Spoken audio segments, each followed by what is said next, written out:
Prologue. The distinguished man of color standing on my front porch was a sight to behold. Debonair and slim, he was a conspicuous presence. He wore a fitted silk suit. A point of pink handkerchief peeked from his jacket pocket, matching the bright pink socks that crested above his black pointed shoes.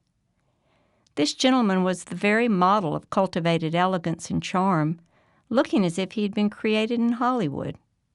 Somehow my tragic comedy of a story had drifted from my little panhandle town in Florida all the way west to the coast of California, where he lived.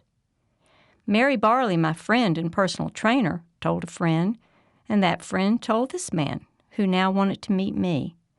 He wanted to hear the first-hand version directly from me. Mary came along with him, and after formal introductions, we all sat on my pink chintz couches. I was distracted by his socks, which matched the color of my couches perfectly. "I write for a television series called Dawson's Creek," he told me. "Perhaps you've seen it." I hadn't, and told him. Television hadn't been on my radar for some time. He continued, "My position as one of their creative writers is to create stories and storylines. Your story intrigued me. I'd sure like to hear more about it." It was difficult to summarize the dramatic, unimaginable, and often unbelievable events that swirled around my attempt to save my dying husband after I moved two colorful, compassionate black caregivers into my home.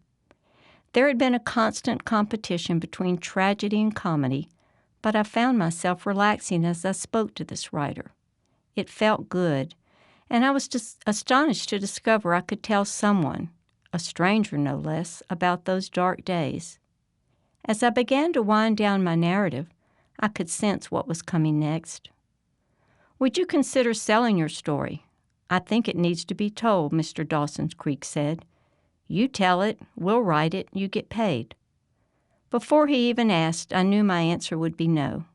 What I said, however, was, "Thank you so much for the offer. I'll get back to you." Of course, I never did get back to him.